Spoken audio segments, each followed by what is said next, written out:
Afternoon, everyone, and welcome to our special panel session and keynote speech on the shareholder value myth. I'm Christopher Puto, the Dean here at the Opus College of Business at the University of St. Thomas, and we are all delighted to have you with us today. Before our speaker gets introduced, I want to just remind everyone that our vision here at the Opus College of Business is to be known regionally, nationally, and internationally for our overall excellence in educating highly principled global business leaders. And today's topic is especially important to us. One of the things that we instill in our students here is that profit is not the ultimate goal of a business. Now that shakes a lot of finance people to the core when they hear us say that. What's wrong with you, son? But actually, the goal and purpose of a business is to be a good business. And then we define that as one that delivers a product or a service that matches a genuine need in the marketplace and offers that at better quality and better value and a fair and equitable price in the market. It also provides a fair and honest wage to all of its employees, and it is respectful of the physical and societal environment in which it functions. If it does all those things, it is indeed a good business. And the reward for being a good business is profit, and all the stakeholders value and share in that opportunity. So I want you to enjoy today's presentations and panel discussion. It should be informative and challenging and provocative, which is what academics are really all about.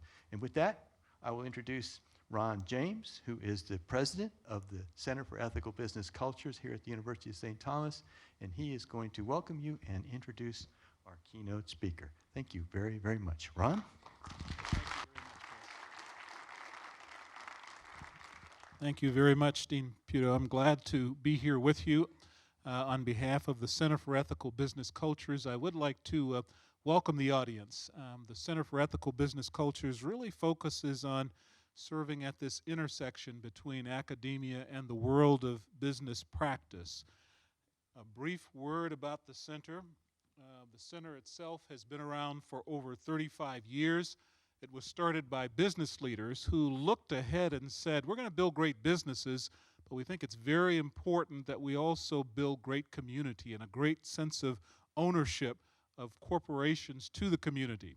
The center has had a strategic partnership with the Opus College of Business or the University of St. Thomas for 25 of those years because we kind of share a similar mission around the importance of ethics and integrity inside of business organizations. The center does a lot of work with boards and executive teams locally and regionally and in some cases nationally, helping them think about ethical culture and why it's so important and how leaders work hard to set the tone at the top of the organization. The center also engages in public programs like this where we invite the public to come in and raise the level of the discourse, the level of the conversation about key themes affecting our society. Lastly, the center does members-only engagements where sometimes our member companies, we are a member-based organization, like to get together and chat for just a few minutes about what's on their mind, what kinds of things are affecting them, and we'll do that so that we can learn from each other on a going forward basis. Our mission, as you see, really, though, is to help business leaders as they work to build ethical and profitable business cultures. Literally, we are excited to have you here with us today. To structure our time together, I'm going to introduce our speaker and our panelists. Our speaker will speak for a while and give you her perspectives about the importance of shareholder value, but is there a myth that surrounds it? At the center, we released a book about 18 months ago now, which focused on the purpose of the corporation. To whom does it exist? Dr. Goodpaster in our audiences was one of the key catalysts of the book. The book really debated sort of corporate responsibility and what is a business's responsibility beyond the shareholder. Clearly, government has stepped into the action and tried to, in some cases, regulate the responsibility of business. You've seen Sarbanes-Oxley, you've seen Dodd-Frank, but it raises the basic question, can you legislate integrity and ethics and responsibility in business or does it have to come from inside the organization? We'll explore some of those kinds of themes this afternoon. After our keynote speaker has talked to you for a while, we're going to invite a couple of distinguished panelists up to join us, and we'll have a conversation with ourselves for a few minutes first, where they'll respond to comments that the speaker has made and share their points of view. A number of you were good enough to send us questions in advance, and so we'll attempt in our conversation with each other to begin to address several of those questions. At the last third of the program, though, we'd like to open it up to you, so please jot down your questions and raise your hand. We'll have a couple of microphones that we can circulate so we can take your questions and keep it as interactive as possible. But the intent, as the Dean mentioned, is to really stimulate more thinking, to provoke new ideas that help us think about the purpose of business. Well, enough there. How about a word about our upcoming speakers? First of all, Dr. Lynn Stout is a lawyer by profession. She is a distinguished professor of corporate and business law at Cornell University. She's an internationally recognized expert in the fields of corporate governance, securities regulation, financial derivatives, law and economics, and moral behavior. Her most recent book is entitled The Shareholder Value Myth: How Putting Shareholders First Harms Investors, Corporations, and the Public. She's a frequent commentator and speaker on corporate governance and the purpose of the corporation. She's a member of the Board of Advisors for the Aspen Institute's Business and Society program, and she's executive advisor to the Brookings Institution Project on Corporate Purpose, among other affiliations. She travels extensively. Just over the last couple of weeks, it sounds like she's been on a whirlwind tour speaking about the book, but it really strikes a nerve and sends a clear signal about the interest level that's out there around this topic around the world. She holds a BA, summa cum laude, and a master's in public affairs from Princeton University and a law degree from the Yale Law School. John Sullivan, lawyer, is also an adjunct faculty member of the University of Minnesota Law School and serves in the Corporate Counsel Institute at the University of Minnesota's Law School. He was a member of Imation's executive operations team. He directed its worldwide legal staff and supported the Imation Board of Directors as general counsel. He previously has served as vice president and general counsel at Silicon Graphics and Cray Research. He serves on a number of boards, including the Regents Hospital Foundation, Matthew Shepard Foundation, and on the board of trustees for the Minneapolis Foundation. He holds a BA from the University of St. Thomas and a law degree from the University of Notre Dame Law School. David Vang.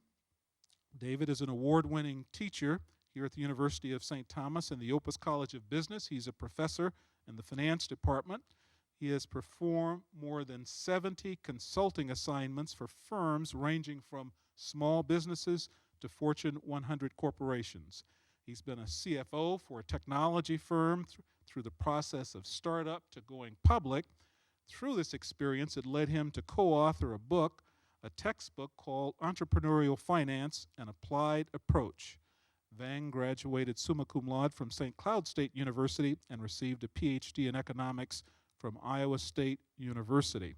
Please join me in welcoming Dr. Stout as well as our panelists who will come up later. There we go. Got the clicker. Thank you so much, Ron, for that kind introduction. And I'm very grateful to be here, especially at St. Thomas and the Center for Ethical Business Cultures, talking about this topic, because both St. Thomas and the Center for Ethical Business Culture are at the forefront of considering what you might view as a more pro-social approach to the question of corporate purpose. All right, so I'll start off with the question of what was it that caused the BP oil spill disaster. I read the report of the commission on the Macondo spill, all 800 pages of it, and they identified a number of causes. But what I'd like to suggest today is that behind all of those causes is a root cause. And the root cause is something I call the shareholder value myth. And this is a myth that has been embraced by the business community, not to mention most academics in business law and economics and most policymakers in those areas, for over 30 years. It was embraced by me for the first 10 years of my career. This is what I'd been taught, and not knowing that much about the business world, I didn't see any reason to disbelieve it. It seemed to make sense. And it's only after I actually spent time both studying business and also getting involved in business, including my service on the board of the Advanced Family of Mutual Funds, that I began to think, you know what, I'm not sure we've got this right.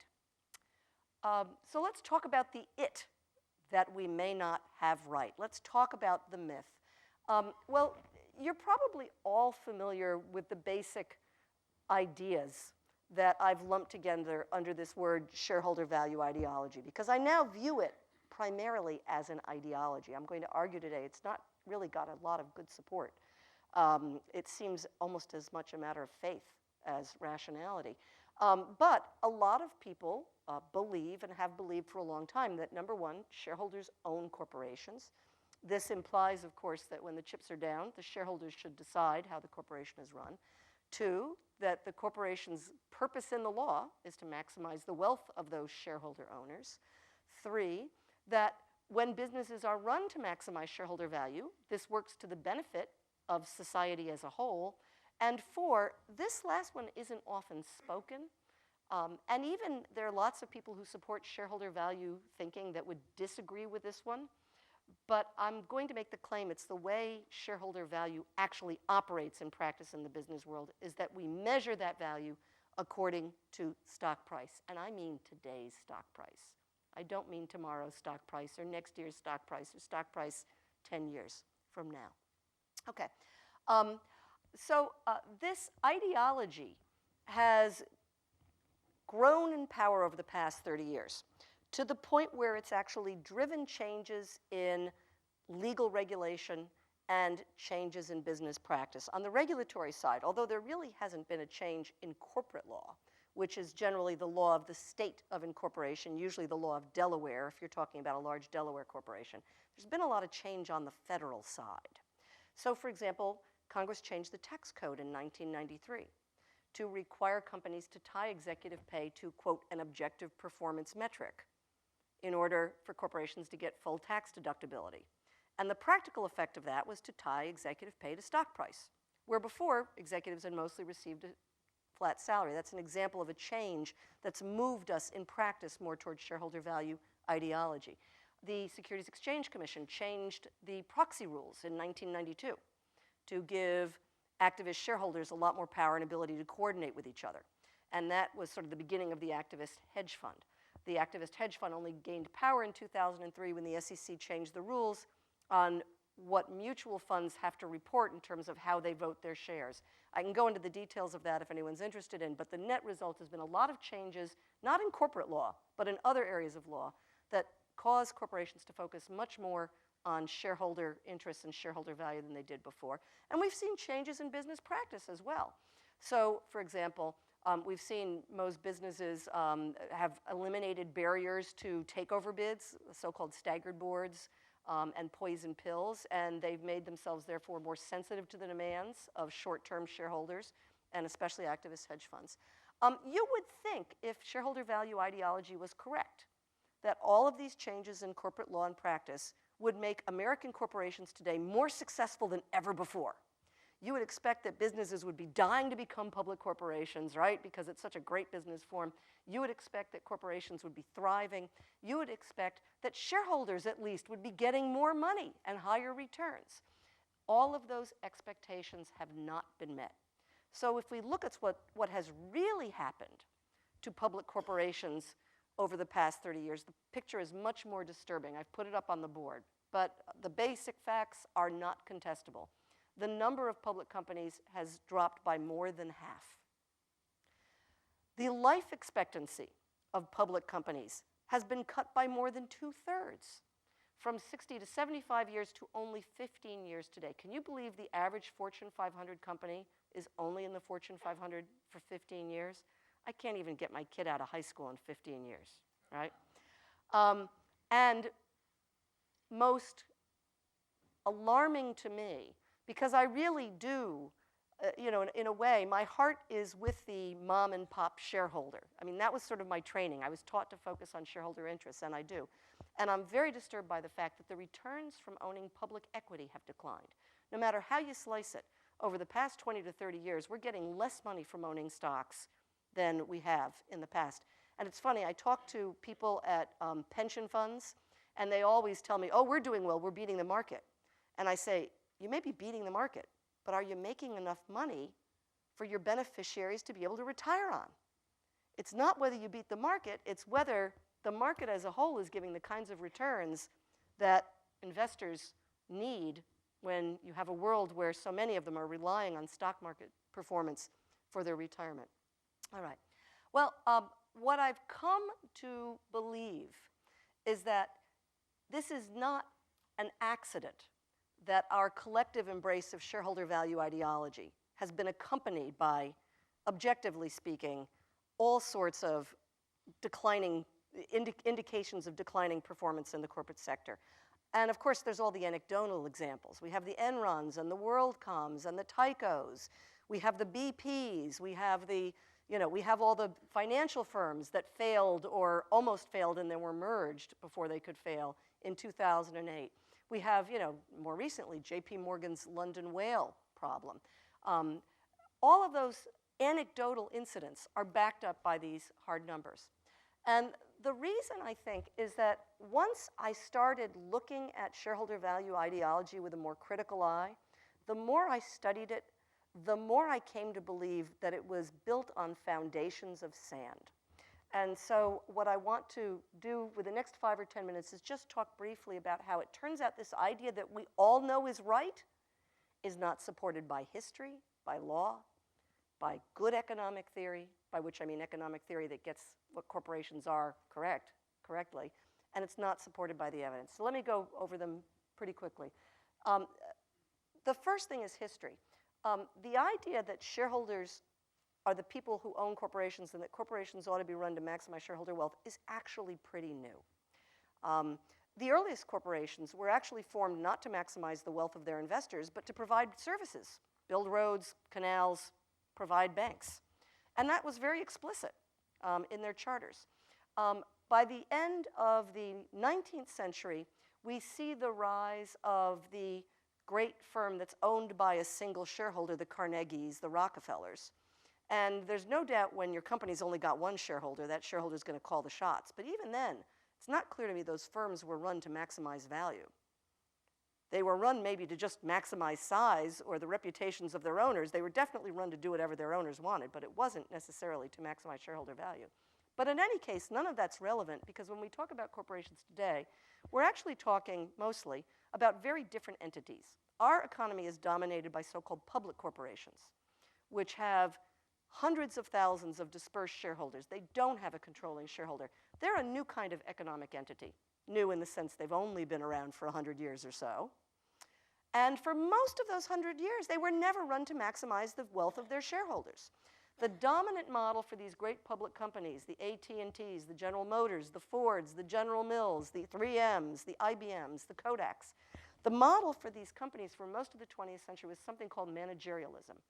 And managerialism held that the people who ran companies, their boards of directors and their executives, were stewards or trustees of great economic institutions. And their job was to run those institutions so the institutions would survive and thrive and benefit a number of groups, including their customers, their suppliers, their employees, the nation they were located in, and investors who, as I've already pointed out, got better returns from share ownership under managerialism than they are getting from shareholder value ideology today. But there's nothing, inevitable about this idea that shareholders should somehow be the only people that count in corporations. That's a new idea. That's not the way the business world has been for most of modern history. 2, law. There is a widespread misconception that there is some sort of a legal duty that directors have to maximize shareholder value, and that if directors don't do this, they will get sued. Well, I would say, yeah, they might get sued. You always might get sued. But I can assure you, you won't get sued successfully because of a fundamental doctrine in business law called the business judgment rule. And the business judgment rule is pretty clear. It says as long as the directors of the company are not taking the corporation's assets for themselves, as long as they're not self-interested, they can make whatever decisions they think are in the best interests of the firm and its shareholders in the long run, and courts will not second-guess them. So just to give you an example of how this rule operates, there was a case in Delaware, which is the home of most of the Fortune 500. It's the state whose corporate law probably matters the most. And in this case, Air Products versus Airgas, Airgas was trading at $40 or $50 a share. A company called Air Products came along and offered to buy the company at $70 a share. Many of the shareholders, you won't be surprised to hear, supported this plan. The board of directors said no. We don't think it's in the long-run interest of the corporation and its shareholders. And you know what the Delaware court said? That's fine. It's your business judgment. So it turns out the only time the law actually requires directors to maximize shareholder value is when they decide to take a public company and sell it to a controlling shareholder and, in essence, kick all the present shareholders out of the firm. That's the one instance. And by the way, directors are under no obligation to do that. You don't have to take a company private. If you want to stay public, you can, keep the share price at 40 till the cows come home. But if you decide to sell to a controlling shareholder and kick all your present public shareholders out, yeah, you have to make sure they get the best price possible. And it seems to me that's the exception that proves the rule. Good economics. There's a very elaborate economic theory about why maximizing shareholder value in corporations actually serves society. The problem is, and those of you who are familiar with the so-called agency cost model, this is probably what you've been taught if you've taken an economics course or a corporate finance course. The problem is the people who designed that model, in particular, William Meckling and Mike Jensen, never went to law school. And they didn't know what a corporation was. They thought a corporation was like a gigantic sole proprietorship. And so they assumed, to use the buzzwords, that shareholders own corporations, that shareholders are the only residual claimant in the corporation, and that the shareholders are principals and directors are their agents. I did go to law school. I can assure you that none of that is correct. Corporations do not have owners. As the Supreme Court just reminded us in Citizens United, corporations are legal persons. They own themselves, just as you own yourself. And also, they're their own residual claimants. And it's the board of directors and not the shareholders that decides what to do with whatever money the corporation may make. So this economic argument turns out to be fine economics based on really bad law. And if you put the right law in, all of the traditional economic argument in favor of shareholder value falls down. Finally, on the evidence, well, I've already given you the macro evidence of what is happening to the business world collectively as we embrace this idea of shareholder value. But I can also assure you that when we study individual corporations, there really is no reliable and replicated empirical evidence that running a company according to the dictates of the shareholders actually causes the company to perform better, with one exception. There's one thing we do know. We do know that if you bust up a company and sell off the pieces, you can get a one-time premium. And here's the problem. What happens when we have increasingly large numbers of activist hedge funds that are out there chasing down companies to bust them up and sell off the pieces? What happens is you start to, run out of companies. The analogy I like to use is fishing with dynamite. If you were studying the best way to fish and you went to a lake and you studied the fishermen who used baited lines, this is Minnesota, this should appeal, right? It's a good metaphor. If you were to study the people who use hooks and lines to fish and the people who use dynamite, you'd say, obviously dynamite's a better way to fish. And you might even study people who switch from baited lines to dynamite, and you see their catch goes up, and you go, dynamite's a great way to fish. And sure enough, if all the fishermen in the lake use dynamite, for a while the fish catch will increase. But what happens over time is that the fish start to disappear. And my concern is that that's what's happening in the world that we live in, which is a world where corporations are run to maximize shareholder value. And the reason why it works out just about as well as fishing with dynamite works out is that we actually have a very bizarre idea of who the shareholder is and what that shareholder wants. So one of the points I like to make when I talk to people about this is I say, it's very common for people to think that corporations are fictions and that shareholders are real. And I want to argue to you that exactly the opposite is true. Corporations are real and shareholders are fictional. Now, we think that corporations aren't real because they're invisible, right? Let me just point out, gravity's invisible, but it sure is real. You judge the existence of a force by its effects. And I would say that General Motors, Google, Amazon, Microsoft all have very significant effects. I would say corporations are real and really exist. What's fictional is the shareholder. And we think that shareholders are real because when the word shareholder pops into our brains, what we think of are people who own shares. But that's not a shareholder. That's a person, a human being who owns shares. The fictional shareholder that doesn't exist is an entity that only cares about one thing, and that is the stock price of one company at one moment in time. Let me suggest that platonic shareholder does not actually exist. The messy reality is that you've got human beings who own shares, and they turn out to have a lot of interests over and above what happens to the stock price of one company at one time. And because of that, it turns out that shareholders, by which I mean the human beings now, the ones who own the shares, actually often have different interests, interests that conflict with each other. And I've put just a couple of examples up on the board. The most obvious one, or at least maybe the most salient one for people in the business world, is the conflict of interest between the short-term shareholder who plans to sell next week or next month and the longer-term shareholder. The short-term shareholder wants you to play financial games. They want you to do a massive dividend payout or a big share repurchase instead of hanging on to money to reinvest. They want you to cut your employees, cut your R&D, cut your marketing to make it look like your profits have gone up this quarter because they're pretty sure the stock price is going to go up at least temporarily. They want you to take that firm and bust it up and sell off the pieces because they know you'll get a one-time premium. This is not what the long-term shareholder who's saving for retirement wants. The long-term shareholder wants you to produce a firm that's going to generate wealth, not in the form of share price that goes up temporarily, but in the form of long-term wealth generation that hopefully will produce an even higher share price eventually.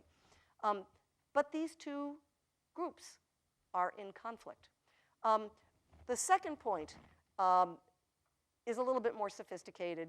Sophisticated isn't the word. It's more technical. It's more economic. It's the kind of thing that makes non-economists' eyes glaze over. So I won't go into it in detail. But the basic idea is when you're first forming a corporation, it's in the shareholders' interest to commit their money to the firm permanently and to reassure other important stakeholders like employees and consumers that the firm's going to be around and that the employees and the consumers are going to be treated well. And if you do that, you can build a successful company. But once you've done that, it's going to be in the interest of at least some shareholders to want to try and suck all that money out and try and, what's the technical word I'm looking for? Rip off. Yes, that's the word. Rip off those loyal employees and consumers because you can make a one-time share price increase by doing that. So we get a conflict between the shareholders who want their firms to behave in a trustworthy fashion and those that want the firm to be opportunistic and to exploit the loyalty of consumers and suppliers and employees for a one-time gain. If you are a diversified shareholder, you don't want BP to raise its stock price by doing dangerous things in the Gulf, because if there's an oil well blowout, that's not only going to affect the value of your BP shares, it's going to affect the value of your Exxon shares and your Mobil shares and all the other companies that would be exploring in the Gulf but now can't because of a moratorium. Oh, and by the way, if you're a human being who owns shares, you care not only about your stock investments, but also about your human capital investments. One of the most ironic things I've ever seen is, and I've actually seen this, I wish I were making this up, representatives of union pension funds arguing that companies should maximize shareholder value through strategies that involved firing employees. It's like, you want to say, have you guys stopped to think about this a little bit? But I've actually seen that. If you're a diversified investor, you want your corporation to behave in a way that contributes to the overall health of the economy because that affects all of your other investments. But if you're undiversified, let's say if you're a hedge fund manager with maybe 2 or 3 securities and all your human capital wrapped up in the performance of those 2 or 3 securities, then you're perfectly fine if your corporation does things that raise the share price of your firm by harming the overall economy. And finally, and my favorite is, maybe I'll have a little time to talk about this, In most areas of life, the 97% of us who are not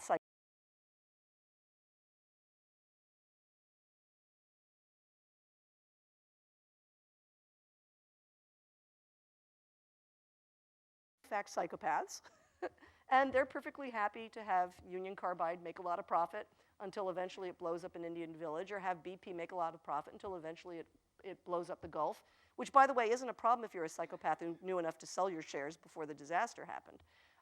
But the rest of us are more pro-social and actually would prefer that our investments have a positive return because they're making a positive contribution. Okay, so why have I gone through all of these different shareholder conflicts? Because I want to point out, trustworthy, the most undiversified and the most psychopathic. Out of all of that collection of human beings, it's that short-sighted, untrustworthy, undiversified psychopath that we think gets to call the shots. And I have to ask, does that make sense? Well, actually, I've already concluded it doesn't make sense. Right? I'm not gonna hide the ball here. It doesn't make sense. So one of the themes of the book is that directors, it's okay to recognize that the shareholder doesn't exist. What you've really got is a bunch of human beings who own their shares, who own your shares, who have different time frames, different interests, different degrees of pro-sociality, as we call having a conscience in the social science business. And you are perfectly free to take account of the interests of all of your human beings who own shares, not just that little narrow, short-sighted psychopathic subset. But to get this message across, I think we also need to fix a few things that have gone wrong in the past 30 years as a result of our collective embrace of shareholder value ideology. How am I doing on time? Oh, okay, what have I got, 5 minutes? Okay, I might not even take that. All right, so the first thing we need to do is recognize that one of the sources of pressure that managers face to run firms to, quote, maximize shareholder value is, in fact, certain shareholders themselves. And in particular, those short-sighted, short-term, undiversified, quasi-psychopathic shareholders that I was describing. And most people don't know this, but in 1960, the average holding period for a share of stock was 8 years. Today, the average holding period is 4 months. So when you've got so many shareholders in the market who are holding for short term, and I'm not just talking about the flash trading hedge funds, but even your typical mutual fund owns their shares for less than 2 years. So when you put the hedge funds and the mutual funds together, that's almost 30–40% of the market right there. When you've got so many investors that are only thinking about the short term, of course they're going to be putting pressure on managers to think short term as well. So let's see if we can encourage our investors to be more long term. And there are many different ways to accomplish that. This is the sort of thing lawyers love. Just let me roll up my sleeve. I could give you 5 easy prescriptions for ways we could change the law to encourage investors to hold more long term. I'll just give you one now. Change the capital gains rules. Do you realize we now define a long-term investment as 12 months? I can't even get my kid out of kindergarten. Well, kindergarten in 12 months. He just barely made it, right? 12 months is long-term. So here's my proposal. If you hold your shares for less than 3 years, ordinary tax treatment. 3 years to 7 years, a slight preference. If you hold your shares for more than 7 years, 0% marginal tax rate on any gain when you sell.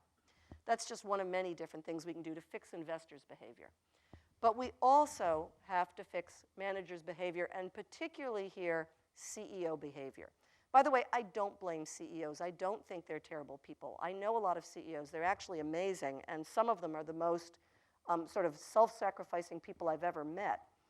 But we have created an executive compensation scheme, an executive compensation system that virtually drives them to focus on maximizing shareholder value. A lot of it can be traced to that change in the tax code that I mentioned. But today, the average CEO has 70% to 80% of his wealth tied up in share price, and 80% of his annual compensation is tied up with stock price. Throw in the fact that the average CEO is not going to be around too long. The average tenure is 6 years, and if you take someone who's been on the job 3 or 4 years, you know they've got to be looking at that thinking, I'm only going to be around for a few more years. I've got 80% of my wealth tied up in share price. That's 80% of my compensation. What are they going to do with their remaining 2 or 3 years? we have set up truly perverse incentives for CEOs. So we got to fix managers' behavior, and the best way to do that is to fix our compensation schemes. But we can't do either of those first two things until we get people to recognize the problem. And one of the biggest obstacles to people recognizing the problem has been people like me, and especially me for the first 10 years of my career. You know, all those law professors, economics professors, and business professors who keep on teaching our students that the purpose of the corporation is to maximize shareholder value. And academics have embraced this idea for a number of reasons. One is it's easy. It's a lot easier to tell students that that's the purpose of the corporation and that corporations are owned by shareholders than it would be to explain the incredibly complex, messy legal reality that is the corporation. I'm looking at John because I know he's a former general counsel and he appreciates that really complex, messy legal reality. Corporations are not simple things. I think of them, they're more like nation states. They're really complex governance structures with a lot of different interests that play into that. But if you're teaching this, it's so much easier just to say they're owned by shareholders, right? It makes life so much simpler. Also, if you like to do empirical studies, you can do all these tests on stock price, and then you can get paid to be a consultant to tell people how to raise their stock price. But for a number of reasons, the academics have been teaching this. And so I think, along with other things, maybe the first thing we have to do is fix the behavior of academics so we don't get a second generation of business leaders who've been trained up in shareholder value ideology. All right, so hopefully I've made enough trouble to get things started. Yeah.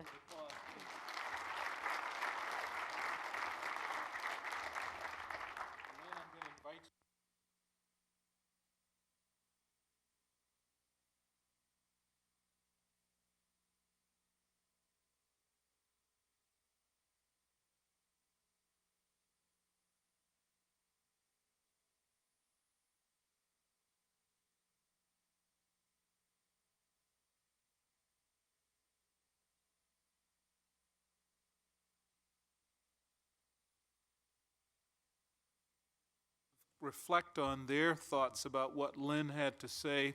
We'll have a conversation with ourselves for just a moment. We'll try and tie in several of the questions that you sent in advance, but then we'd like to open it up for questions, and a couple of my colleagues will pick up microphones, and they'll be able to move those through the audience to pick up your questions real time. But for starters, we've introduced John Sullivan. Of course, John brings a business perspective. In addition to teaching as an adjunct faculty member at the University of Minnesota, he spent a number of years as a corporate counsel and general counsel in multiple corporations. And Dave, of course, brings an academic perspective, although he worked in business for a while and consults with a lot of businesses, but he has researched and studied from a finance perspective the shareholder role and creating value inside of companies. So for starters, my question to you would be, comments, reflections. How did what Lynn had to say resonate with you, or are there different points of view that you might share? I'll start. I noticed the dean pointed out that the academics here were going to be the ones who are provocative. So as the non-academic and as the business executive here, I'm going to try and be the pragmatist, having lived a lot of this for most of my career. But when I was listening to Lynn, I mean, there are a number of things that rang true, but then I also had a sense and was trying to decide if it was because I grew up here in Minnesota, and I look at the companies that have been around in Minnesota, many of them for over 100 years. We've got some very long-lived companies that have done very well.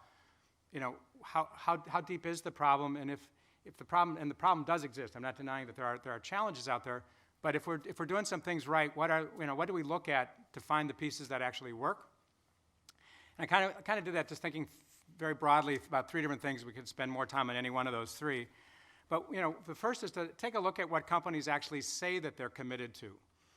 So it's one thing we spend a lot of attention paying attention to what they talk about in their quarterly, their earnings calls and talking about what their outlook is and those sorts of things. But taking a step back and take a look at what companies have stated as their mission, vision, and values, and take a look at what the values of the corporation really are.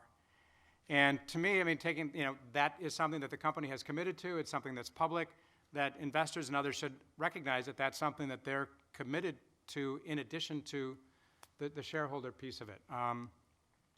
And I would say in almost any mission, vision, value, particularly in the value statement, it'd be really unlikely to not have the value statement say something about how they value their customers, how they value and respect their employees, how they support the communities in which they live and work. There's just a number of things that are part of a lot of companies' culture that is a commitment of the company that I think investors realize that is something that they're willing to do. The second piece of that, though, is then taking a look at, and this is tied very closely to what Lynn was saying, but then what do they actually do to incent their management to deliver on those? So if you look at the various compensation programs, how closely do those compensation programs actually mirror what's being said in the analyst call about what's we're going to deliver for the shareholders over the next year versus what have we committed in the broader sense over the long term in terms of the values of the entity. And then the third piece, I like to take a look at what the companies actually have done. And again, I look just locally here and look at what we've accomplished and some of these companies that have been around for, Lynn named a number of them, from 50 years to 100 years. They didn't stick around that long by focusing on the short term. The fact that they recognized that satisfying all these other interests were part of what it took to be a long, viable company. So from my perspective, the fact that the building blocks are there for maintaining this long-term commitment to something more than just the shareholders, we've got to kind of go back and find where that is within the companies and kind of deliver on that. So that's kind of when I was listening, there's the academic piece, but in reality, there's a lot of pieces there that we don't have to start from scratch. We've got a lot of the building blocks to do it right. So John, your experience has been some pieces are in place. How do we build on that particular foundation? Right. I mean, and I think probably the biggest piece of that would be, looking at what the incentive pieces are, both for management and the employees, to actually deliver on something more than just, the short meeting your numbers for the quarter. Yeah, I'll be curious, John, after we hear from Dave, what's your perspective about how it's working in general? That alignment that you talk about between mission, vision, and values and incentive plans, how's it actually working when you kind of span the horizon? But we'll come back to you in just a moment on that. Something to think about. Okay. All right. Dave, please. Okay. Well, first off, I want to thank the Center for inviting me to be one of the participants. As a matter of fact, when I was looking at the vitas of everybody involved here, I had a flashback to when I was a little boy and I was allowed to stay up late one night to watch the Johnny Carson show. And on that particular night, they had Bob Hope and Dean Martin were guests, as well as the legendary Johnny Carson. Which one's which? And at the very, very end, they brought in a character actor / comic name who was less famous, George Goebbels. And as soon as he came up to the dais, he said, "Do you ever have the experience or the feeling that the world is a tuxedo and you're a pair of brown shoes?" I feel like a pair of brown shoes right now. I'd like to do just 5 real quick points here. Point number 1 is, on the legal side, I have to fully agree with Professor Stout. The board of directors are not legally obligated to maximize shareholder value. And it kind of as an analogy, it's kind of like the way we elect our public officials. There's nothing in the Constitution, for instance, that says that your congressional district has to have a weekly poll on issues and that your legislator has to follow the results of that poll. Well, same thing for the board of directors. They don't have to do this. So I agree with that point is very, very valid. Second point I guess I'd like to make is what we were kind of talking before the meeting. I think we're dealing with 2 different definitions here. And as an academic who's taught for nearly a quarter of a century and read many different textbooks on finance, and as well as someone who used to be a CFO, what we in academia call intrinsic shareholder value is the result of a 3-step process. Step number 1, you forecast the free cash flow of some idea or some project you're looking at. And free cash flow is the cash flow that's theoretically available to the investors after you've satisfied the various stakeholders and dealt with all the various constraints that you're imposed on you. Step 2 is you try to determine the weighted average cost capital, which is a hurdle rate or a rate of return that reflects all the different risks that the different investors in your firm face, and use that rate to discount these free cash flow projections back to today. And then the third step is you subtract out the debt obligations that the firm may have, and what's left over is shareholder value. So this methodology that's been in place in academia for, this is how academics define intrinsic shareholder value, has been in place for many, many decades. And as I said, going back to when I was a CFO in the 90s, it was the template or the way we estimated whether we should do projects or not in business as well.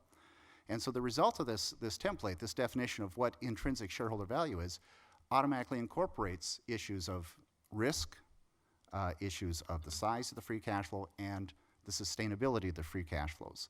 So in other words, decisions that are going to increase the physical danger or things like this will negatively impact risk and will hurt the value of this project or this firm, or at least in the analysis stage. And projects that are going to cut short the sustainability of cash flows will also hurt value. So there's many, many variables that have to be incorporated in this template that has been in use in academics and, as near as I can see, in business settings for many, many decades.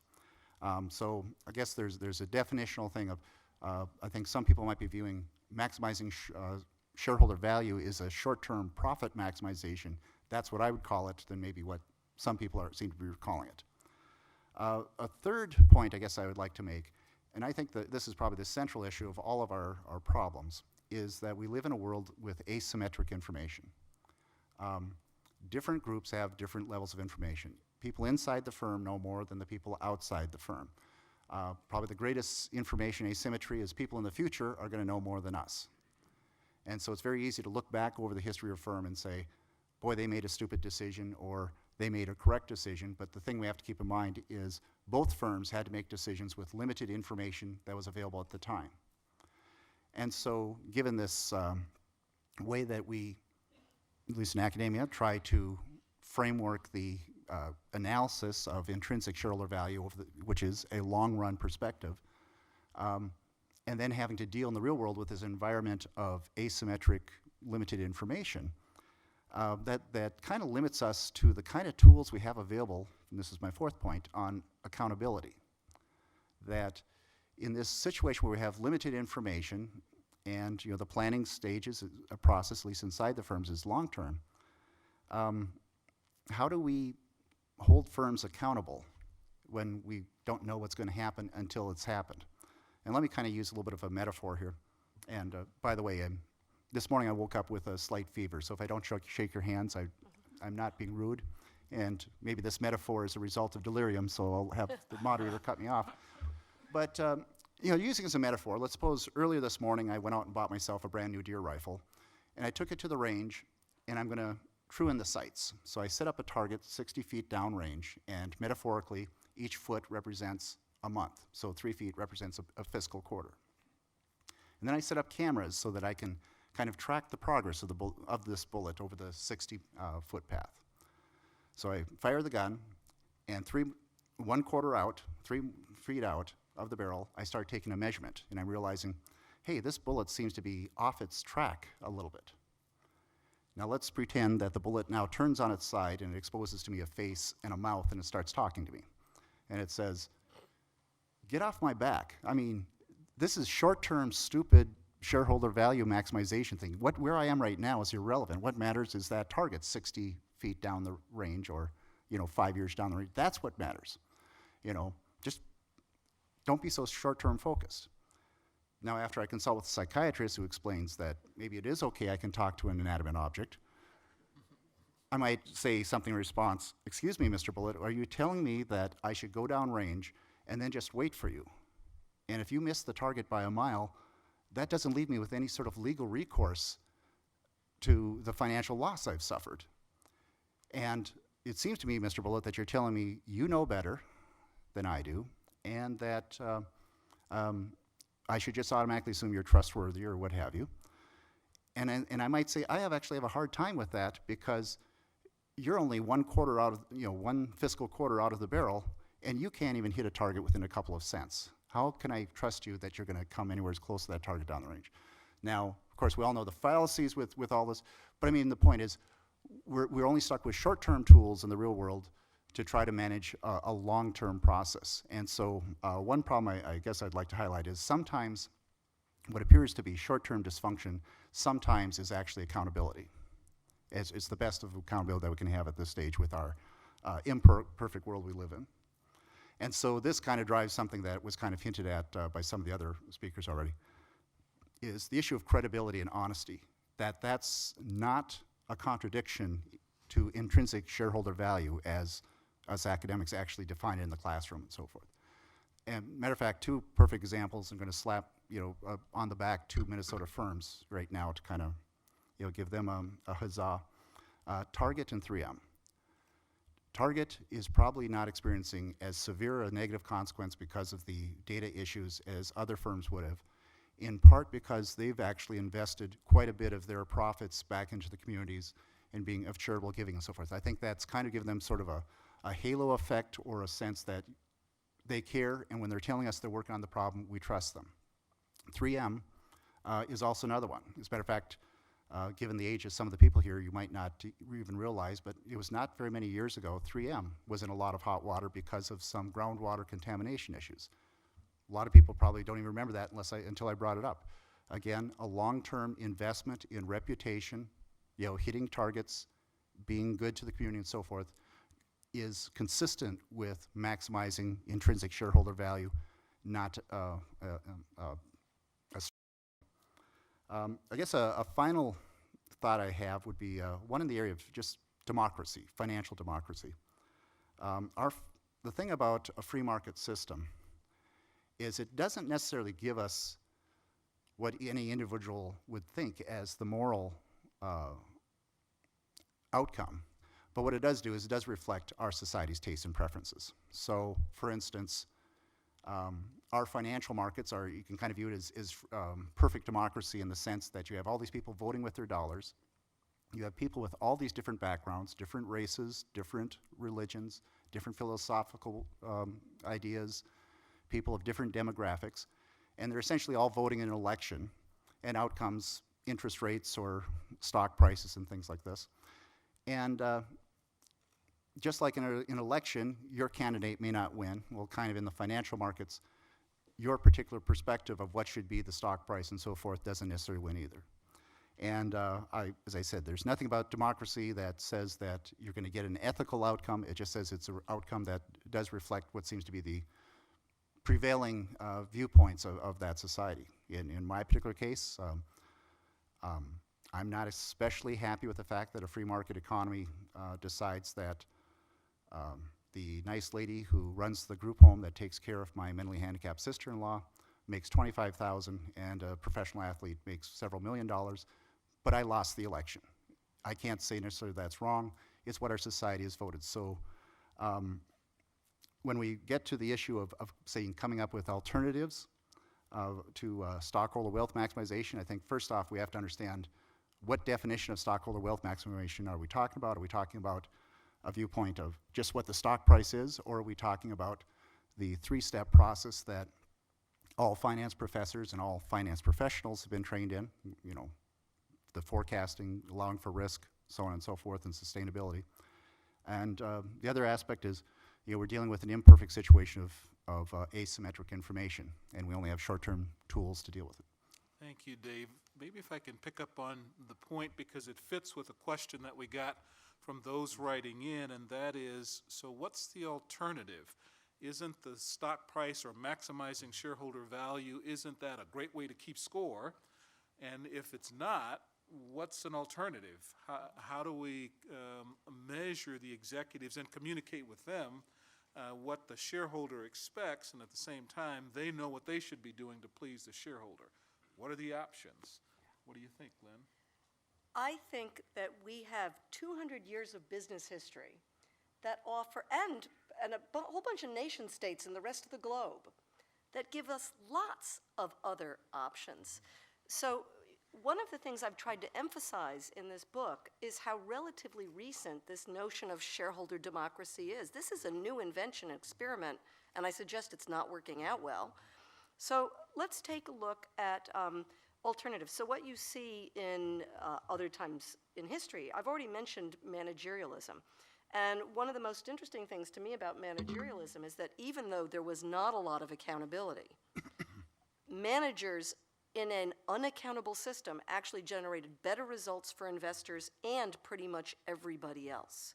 So one of the interesting things to me is how often people object or how often people support the idea of shareholder value ideology because they feel they have to make managers accountable, which seems to be, I don't want to be a psychotherapist here, but there seems to be an almost control freak element to this, where history has proven that as long as you reduce temptations and pick carefully, you can actually turn control of institutions over to individuals who will do their best to run them in a beneficial fashion. I mean, our society is full of institutions that depend on people not to be total jerks, including, you know, the judiciary, most universities.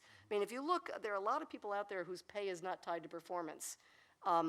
And I think we can go back to a world like that where more managers have less accountability and we might actually get better performance. So, you know, another thing I want to point out is you suggest, or I wasn't sure what the free market reference was, but I just want to remind people that in a truly free market, before we change the tax code, the average CEO of a company got $1 million in flat salary and a sort of after-the-fact subjective bonus, and that was kind of it. I mean, there was no attempt made to make them accountable and tie their pay to metrics. That was actually what a free democratic market produced. It was congressional interference that drove corporations to this emphasis on tying pay to performance. So obviously I'm a big fan of managerialism. There are lots of other countries in the world that are producing better stock performance. Germany, South Korea. Those systems are characterized by a lot of intervention. In Germany, they actually have employees that have an active role in corporate governance, and the Germans seem to have found a way to make that work very well. In Malaysia and France, traditionally, the government has been one of the significant shareholders. By the way, people always make fun of the French, and yet they actually do really well in terms of, there are 3 times as many great global French corporations as there are great global British corporations. They don't like it when I point that fact out in Britain. There are more Italian great global corporations than British great corporations. So we've got lots of different models to look at. There's a whole smorgasbord of options. And I would say, you know, maybe there is an occasional company that would be best run according to the principles of shareholder value. But I would like that to be a decision that's made by the people who create the company according to the system that they set up, and not have it imposed on them from the outside by these changes in government regulations and by these pressures to adopt practices that are coming not from within the company, but from activist investors like Carl Icahn and Dan Loeb and Bill, you know, the activist hedge funds. John, go ahead, please. Part of what I want to, you know, just as I'm hearing this, some of the language around, you know, the shareholder value, that this is like this one thing that I think a given for anybody who's in the corporate world, you know, yes, corporations have to make money, because if we're not making money, you know, sort of that's the end of the game. But to somehow suggest that that's the only thing, that this isn't, that this has to be an either or proposition instead of a both and. When we start thinking about what corporations are dealing with, I mean, what they're really good at are dealing with really complex issues with multiple interests that they have to solve for. If you take the shareholder piece out of it, if you're just trying to think about the allocation of resources across, you know, global operations with, you know, supply chain and R&D, and I mean, you name it, these are very, very complex systems that corporate leaders are figuring out how to allocate resources and maximize. And as a part of that, I mean, one of the elements of that is, you know, they're going to be making money, and then what do they do with the money that they make? And how much of it is going to be reinvested back into the organization in things like R&D? How much is going to be reinvested back in to the employees to either build the workforce, to motivate the workforce in a different way? And so to somehow suggest that we've got to, you know, boil it down to this one simple little thing because that's all that, you know, managers are going to understand, I mean, besides that being really insulting, it's just not true. You know, the leaders are able to deal with really, really complex problems. And so part of the challenge is factoring into, you know, coming back to some of the compensation systems and things, what really motivates these people. Now, whether or not it's that kind of accountability or just the desire to have, you know, their company succeed in the long term. You know, you go back to why were these companies, before we had this, you know, really shift in executive compensation, did we have, you know, employees and executives committing themselves to their organizations for the life that, for their whole corporate life. There obviously were incentives or motivations there that we have somehow lost. Yeah. That commitment to making the entity survive, and not just survive, but thrive. And I don't know where we've lost some of that, but the fact that everybody, a lot of employees, myself included, I mean, we move around, again, trying to maximize something, and I'm not sure what that something is, because it's not always just compensation. Can I follow up on that? Please. Yeah, actually, and I think that's there's an interesting intellectual history here about how this idea became so widely accepted. And I think part of it, the academic part, is that academics love it when you only have to measure one thing. That makes our lives so much easier. You can run all these regressions, you can do all these tests, and shareholder value is really easy to measure. And so you'll sometimes see academics saying, well, we have to have something we maximize, right? We have to have one thing. And I like to say, no, that's actually, what's the word I'm looking for? Crazy. So think about you. We're going to go out to this reception. Are you going to have one objective? Well, if your objective is to get as many calories as possible, you're going to eat and drink a lot. If your objective is to get as few calories as possible, you're not going to eat or drink anything. If your objective is to only enjoy have your taste buds have fun, you're going to eat all the cookies, right? If your objective is to get a little nutrition, you're going to eat just the salad or the crudités with the vegetables. Well, no, obviously you're going to have a mix of objectives when you go out to have the reception. You're going to want a little pleasure, a little nutrition, some calories, but not too many calories. Okay, if a single human being single objective going to a reception, how can you expect these massive institutions with millions of shareholders and customers and what makes any person think it's sane to say that institution has to have a single objective? All right, so I love it when people raise that one. I want to move to questions in just a moment for the audience, but one other point, and that's this notion of short-term, long-term. You've all sort of touched on it. How do we address that? I know, Dave, you talked about taking a long-term view of the corporation to look at value, but the flip side of that is executives can have a great quarter but miss the earnings per share estimate by 2 pennies and lose 20% of the value of the stock. And so there's that tension. How do we start to get beyond that? What are your thoughts about that? You want to? That gets to a crux of what this is, what is driving some of that decision making, and it is that those quarterly earnings calls and watching what the stock market response is, to the fact that you're giving guidance, even though you don't tell them what your numbers are going to be. There's people out there, just taking educated guesses on what they think, you're going to do for the quarter, and if they didn't guess right and you didn't help guide them to guess right, there's this huge shift. Now, I don't know what the answer, how you solve that, but we have to break the cycle of that at some point if we want to get back into the sense that there is a longer-term objective here, and the longer-term objective for most of these companies is to maintain and be an ongoing entity. It is, surviving and thriving as a corporate entity, and I think they're finding a way to try and do that, but at the same time having to answer these really short-termism problems that are created by the way that the stock market responds in the short term. I don't know what we do to break that cycle, but I will confirm that is, the situation when you're sitting there on the call with the analysts and you know what their numbers are, and you spend hours and days ahead of time figuring out how you're going to respond to the fact that you're going to give them some information that is not exactly consistent with what they were anticipating, even though it could be good news. But if it's not what they were expecting to hear, that there's going to be this massive shift, and yet your obligation is to try and help them be informed investors. You want them to have the sufficient information upon which to make a good investment decision, but if you're going to do that and it's going to hurt the stock price, you're caught in this horrible dilemma.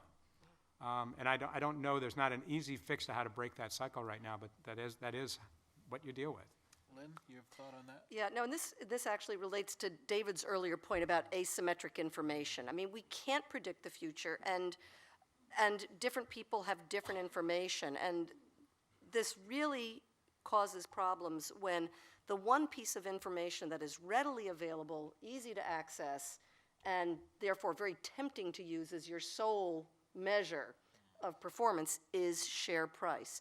Now, there was a time 20 or 30 years ago when a lot of people in finance believed that the stock market always accurately priced companies. This was called the efficient market hypothesis. That's not what it means. I know. David and I both know. We're grown-ups now, right? We don't No, believe but in Santa. that's never was what the definition ever Well, meant. that was some people's variation. Now we can get into a technical thing. I can give you the sites. It's been watered down since then. But clearly neither David nor I believe that anymore, do we, David? So, Never have. I okay, mean, so- market efficiency refers to the speed at which a market reacts to information, not necessarily that it prices it correctly. It's just that if there is information, So it isn't we capitalized clearly agree rapidly. it doesn't always price accurately. And there's the rub. So what do you do in a world where we know that stock price is sometimes wrong, and what's more, we have good reason to suspect it's sometimes manipulable. And we also know that there are people who can profit from that fact. We know that hedge funds now control 10% of the market and $2 trillion, and they're going after bigger and bigger companies, as you know very well, right here in Minneapolis. Across the street. Exactly, across the street. So what do you do in a world where you have those short-term investors and you have a lot of mutual funds and pension funds that will pile on with them? What do you do in that world? Now, my own view is I think you actually try and reduce the influence of the short-termers. You try and reduce the temptation for investors to push for those sorts of short-term share price pop-ups. And I've talked about some of the things you can do. But we also have to solve this problem of CEOs having 80% of their wealth tied up in the shares of their companies. That to me is job one, maybe, if we want to eliminate perverse incentives to focus on share price. And that's going to be a tough one. And it's interesting because it's the ultimate example of unintended consequences. That was driven by all the pressure to make CEOs, have skin in the game, to make them accountable. And I think the consequences have been to instead drive companies to be increasingly short-term, increasingly, not worried about their important stakeholders. I'd like to go to the audience and respond to questions that you might have. Here's one right here, Bob, right here or David, right here on the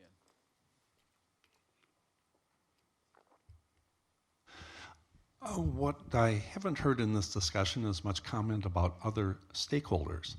Two quick examples. Hometown Airline stripped of assets, pension funds raided. A few people did well and a lot of people got hurt. CSX, one of the nation's largest railroads, nearly taken over by a hedge fund whose intent was to strip the assets and allow the physical plant to crumble. What about other stakeholders? And by other stakeholders, employees? Employees, customers, yeah. Okay. What are your thoughts? What about the other stakeholders in this debate? So, yeah. Well, again, in the financial markets, the outcomes that happen sometimes are not the ones we would personally agree with. Again, I guess we'd have to take a further look at, what were the actual intrinsic value and that was in those organizations. And I don't want to sound heartless, but sometimes more value is created by the individual assets than running as a going concern. But this gets to, as I said, the whole framework. That is, at the three-step process, as I said, that is the traditional way of estimating shareholder value, is you do take into account all the other stakeholders because basically free cash flow is what's left over after all the other stakeholders have been paid for and you're having to deal with all the legal constraints and so forth. So it doesn't mean that shareholder value is the best possible goal in all of philosophy. I think it's just, however, should be given some credit that it does take into account the interests of many, many groups and many different shareholders or stakeholders. Their interests are actually capitalized in stock prices. Maybe not to the extent you or I would like to under all circumstances, but it's not a single standalone group. You have to take into account these other stakeholders as part of your estimation of what I call intrinsic shareholder value. I guess, what I would say is I'd go back to my earlier comment about, what the company has committed to. And you look at, that would usually, as I said, would probably come out in the value statement. Who it is that they're valuing as part of the ongoing, entity, and whether or not they're willing to stand behind that commitment. You do have companies like Target, decided to fight hard. There was a pretty strong suggestion that was not was not going to, by fighting that, they were, not fulfilling their obligation to their shareholders, where their belief was that they were fulfilling not only their obligation to their shareholders, but to the rest of the stakeholders as well. And so part of it is you've got to have, corporate leadership, and that's at the board level, probably starts at the board level, Greg, they would not have fought that as hard as they did if they didn't have the board behind them. You know, and they had the board and management, you know, made a decision collectively that when they were looking at the whole picture in terms of what their view of what the best value of the entity was to fight that. You know, but you've got to have, you know, leadership that's willing to take on that battle and willing to, you know, they spent an incredible amount of money, not just in terms of all the legal fees and everything else, but in terms of the distraction from management. I mean, you think about when you talk what the costs are to a company, you know, when they're fighting something like that, they had to decide that the costs that they were going to incur, not just in terms of dollars, but management distraction, distraction of all the employees. I mean, that involved just an incredible number of people, that the long-term value to them and to the entity and to the stakeholders, if you will, was worth it, and they had to be willing to fight it. But you've got to have leadership that's willing to do that, and I think that's becoming, you know, a harder thing to find. Okay. John, are you referring to the anti-takeover? When they were looking thing at basically was breaking. it DART was trying to take them over? This was the Phil Ackman piece when they were Okay. basically trying to split off. You know, they felt that there would be higher value. You know, if they took the real estate out, or if they, you know, sold off the credit card business, whatever it might be. I can't remember which one it was, Okay. but the fact It was that the real estate. there's the real estate that, you know, that real estate ought to be in a separate entity, and that there was going to be more value for the organization, and Target's, you know, just made the decision to fight. Before you jump in, Lynn, just maybe underneath his question too, are stakeholders an end in themselves, or are they a means to an end which furthers shareholder value? So I have this terrible habit of thinking like a lawyer. I guess that's because I am a lawyer. And I keep coming back to this idea that non-lawyers often don't, in my view, fully appreciate, which is that a corporation is a legal entity. But that doesn't mean that humans have nothing to do with it. Let me point out that we produce the way organic entities are, right? You can't take two corporations and put them in the room together and three corporations come out. They're created by people. And therefore, corporate purpose is something that we human beings get to decide. And it doesn't seem to me there's any obvious reason why we should decide that corporations should exist only to benefit shareholders. I don't see any reason in logic for that. And I can assure you it's not in the law. So Delaware requires corporations to state their purpose in their corporate charters. And I have looked at a lot of corporate charters in my time. I have never seen a corporate charter that said our purpose is to maximize the wealth of shareholders. Most charters say our purpose is to do anything lawful. Anything lawful. Right. And the few that don't generally say our purpose is to, you know, drill for oil, or our purpose is to, you know, build, you know, own real estate, or our purpose is to do this, that, or the other. So, you know, for me, once you unpack the legal basis of what is a legal entity, you suddenly look and say, I don't know where this assumption that they're supposed to only benefit shareholders come from. So for me, I think that it's just as a matter of logic, I'm kind of a stakeholder theorist. Why should we ignore the benefits that corporations provide to employees and customers and the taxes they pay? That's a benefit just as real as dividends. But at the same time, I realize that it can be hard to get people to move that dramatically away from what they've believed all their lives. So what I try to emphasize is 80% of the time, we don't have to worry about this argument, is it the stakeholders or is it the shareholders? Because once you recognize that shareholders are not this little narrow subset that care only about share price, I think you're going to find that the interests of the long-term, diversified, non-psychopathic, you know, trustworthy shareholders are very closely related to the interests of the stakeholders. There's a question right here on the end, please. I'd like to ask you to comment on the parallel rise to the adoption of the shareholder myth, the parallel rise of the institutional investors as opposed to the individual investors, and especially those institutional investors who in fact may have either a real or perceived fiduciary duty or just a real life duty to provide continuous income to their beneficiaries, and how does that drive this myth? That is such a great question. That is also one of the phenomenon of the past 30 years that has worked to shift the business world away from a managerialist model to a shareholder value model. And the problem you run into is that if you are an institutional investor, a mutual fund or a pension fund, you understand that a lot of your beneficiaries are looking for long-term returns. At the same time, your portfolio managers are probably being judged on how they did last quarter. This goes back to that informational problem that David brought up. And so if you're CalPERS or CalSTRS or Vanguard or Fidelity, and you get up and you say, oh, I know we had a terrible quarter, but that's because we're picking firms that we think are going to do better in the long term. You know, your beneficiaries may not buy that. So the very fact that we've added this layer of intermediation, I think, is, if anything, enhanced pressures for short-termism. The other problem you run into is that, as in the case of fishing with dynamite, it's individually rational for each fisherman to go out and use dynamite, because you get more fish that way, and if you refuse to use dynamite, all that means is that you get less fish and the guy down the lake who's using dynamite gets more. So I think we have an equivalent problem with investors. I call it the investing tragedy of the commons, for those of you who love economic theory, which is, if I have a portfolio with 20 stocks, and I say, look, I know that if I do a bust-up deal, you know, take the real estate out of Target, I can get a one-time stock price bump up, and then I'm going to sell and I'm going to take my money and invest in some other 20 corporations. That's individually rational. But when all of our institutions are doing that, and all of the companies are being busted up, what happens is, after you sell your shares in Target, when you look around for where to put that money, you see fewer and fewer good opportunities. So that's a structural problem, that fishing with dynamite problem, that has to be fixed. I'm not sure what the fix is. I think fixing the long-term capital gains rules would help a lot. You know, basically it's the equivalent of saying, no, you're not allowed to fish with dynamite. But that's a great question. I think the role of the institutions is key here. David, we have a question in the corner there.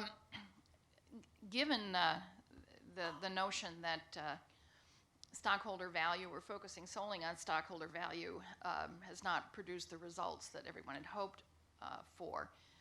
Exactly how do we put the genie back in the bottle? Specifically, since most major corporations have spent the past 10 years making or responding to governance changes that stockholders have pushed on them, with the, I'd like to use the word connivance, but I'll say the assistance of the SEC, through the disclosure requirements and proxies that are used for annual meetings.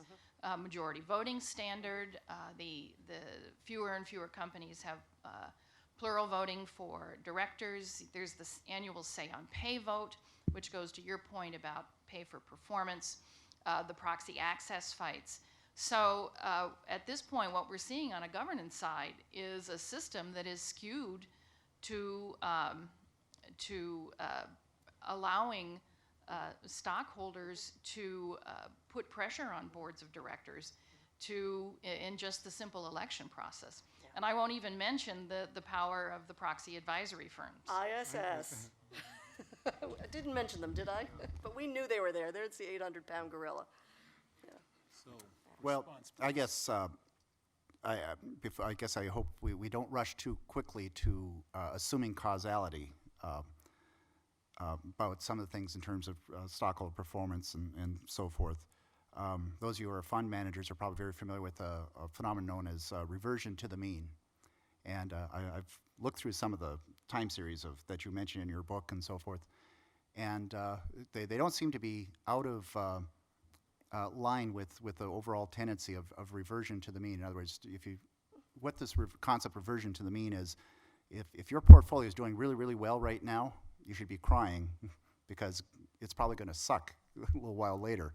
And that's kind of the silver lining. On the other side, if you're not doing well now, doing poorly, it'll probably so there's this long-term tendency of the stock market to kind of converge to a return, I suppose, in the high single digits to the very low teens. If you're outside of that range, at some point, it kind of converges back. So I think we've got to be careful. We can attribute, we run this risk of false attribution sometimes. It's like, okay, this happened during this time period, and this other thing happened, they're related. We might just be imposing on a trend. One example is there was a book out a couple years ago called Good to Great. And if I remember, they did a lot of research. From 400 companies, narrowed down to 11 companies they discussed. And these were ones that were high-performance firms that they decided, and they put all these attributes to them. And if I remember right, I think almost none of those firms either exist anymore or have very poor performance. So there is this tendency of false attribution that sometimes happens. I think the biggest thing, and that we're also dealing with, and it's kind of even a meta issue here. If you remember a very ancient book from 1973 called Future Shock. The basic thesis of that book was that not only is the world changing, but the world is changing at a more rapid rate. And so that's kind of, I guess, that sort of meta trend, I think, is what's happening, why maybe sometimes a lot of our corporations are not sustainable as they used to be, that we were having shorter and shorter company lives, is because the world, the treadmill for all of us in all of our lives just seems to be getting faster and faster each year. Improves, changes in technology are not just happening, they're happening more rapidly. So I guess I'm not sure that there is a solution to this other than the fact that we all have to maybe learn to get used to running faster, perhaps. There's a question all the way in the back, please, and then there's a hand right here, Bob, on the back row, and there are a couple of hands down here, David. Mm-hmm. What about industry consolidation? What's your take on corporate roll-ups? Should there be a limit?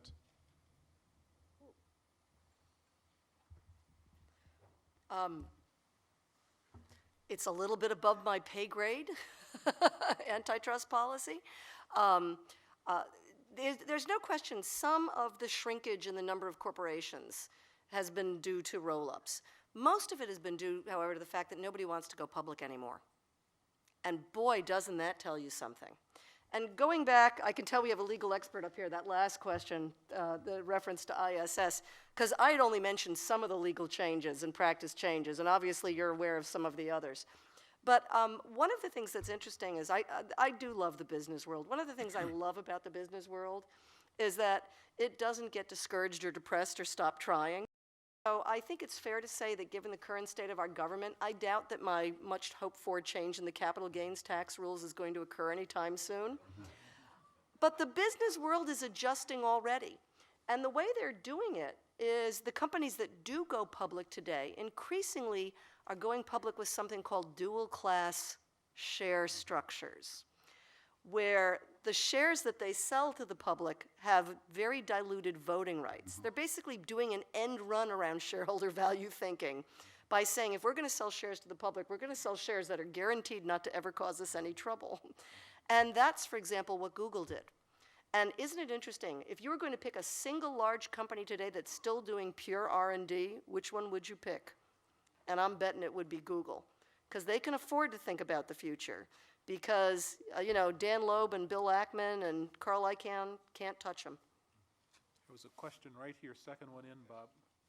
I was going to ask a question, Lynn, about, one of the, I think, issues we've seen today is that the use of labels trying to describe complicated phenomena are very difficult. Yeah.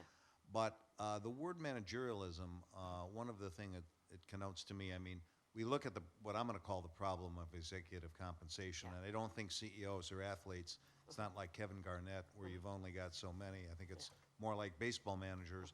Once you get the first job, which is hard to do, then you're in the circle no matter how poorly you do, because you just keep getting rehired.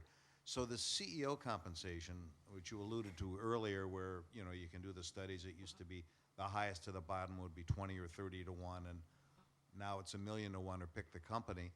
But what about the fundamental issue of excessive CEO compensation, which I think most people would agree is excessive by any definition, and how do you deal with that with managerialism? How do you deal with that really without some form of government intervention? Right. That's another great question, because that really is a genie that has been let out of the bottle. Once it becomes normal to expect, what is average Fortune 500 C? It's like 14 million a year or something now.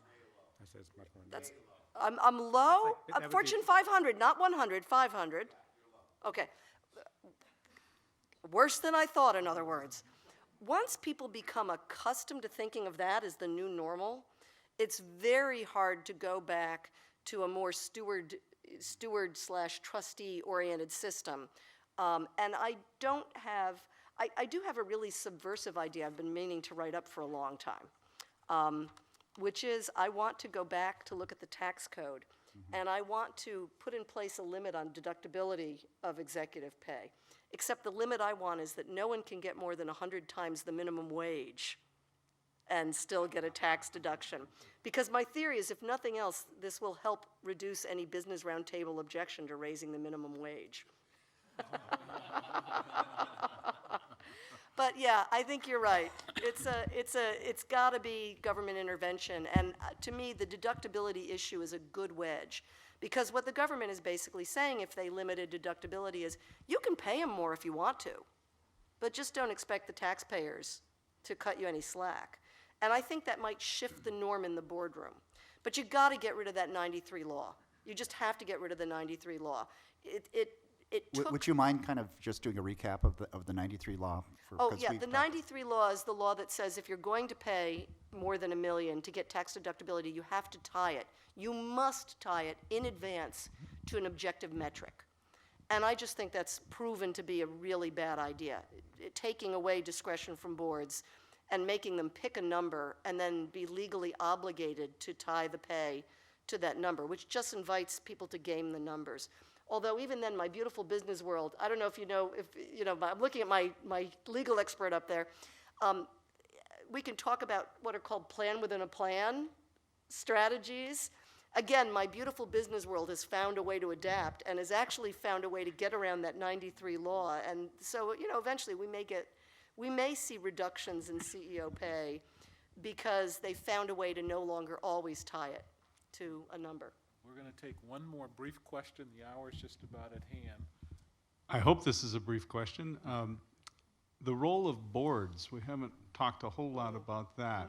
My understanding is that they're the protector of the mission, vision, and values. They hire and fire the CEO, and they seem to have been weakened over the last several decades. What are your thoughts on that and the role in changing this? And I'll start a little bit on, you're absolutely right. I put it back earlier that some of the really tough decisions, it does come back to the board. And so the question is, who gets on the boards? What are the qualifications for the board? And if you don't like what the board is doing, what can you do about it? And unfortunately, in the latter part of that, not a whole lot. The board community, and I'll say there's a group of board members who are hugely committed and do a great job. And then there's another part of the board world that is in it for all the wrong reasons. And we've set up some motivators perhaps for some of the board members that gets them in there for the wrong reason. We've got board members who are there because they're not there for the money. They don't need it. Most of them have been CEOs at Fortune 500 companies, and we know that they're not out there for the pay. But then there are others who are out there, and it's not clear exactly why they are there. And some of them, candidly, some of them are there for the pay.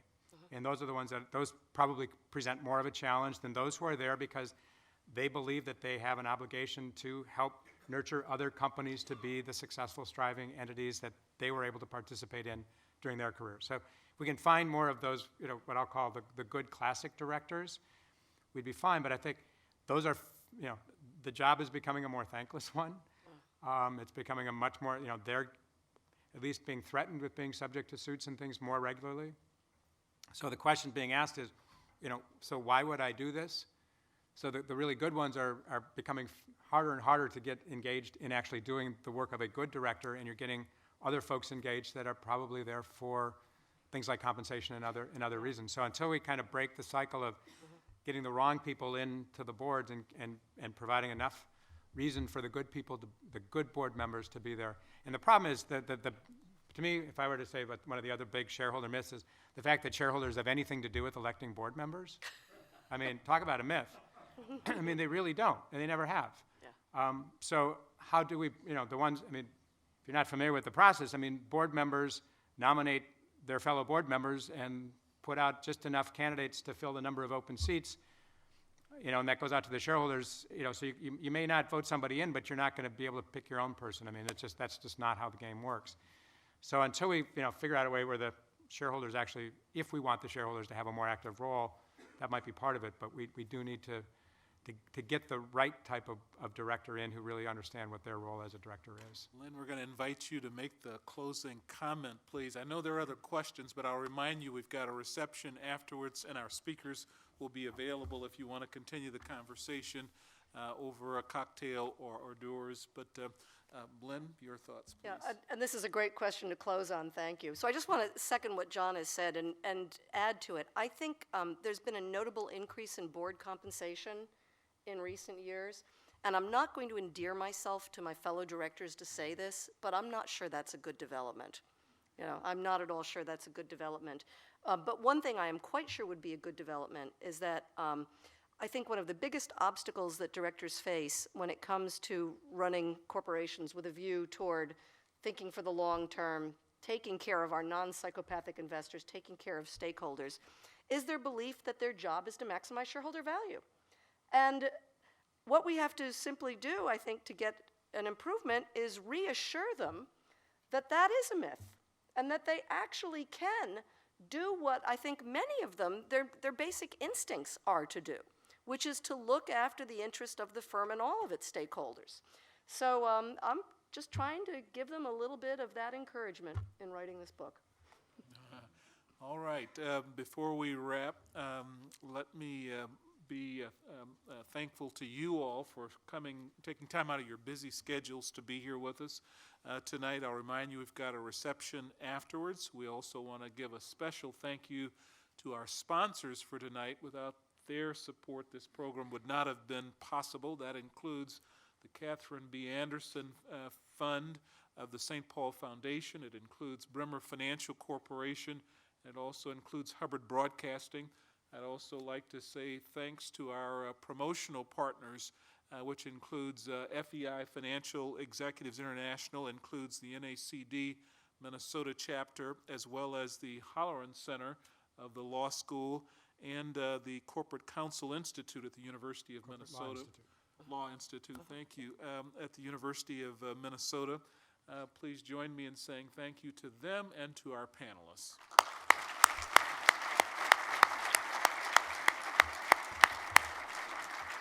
We are adjourned. There are refreshments out in the atrium, and please engage with our speakers as well.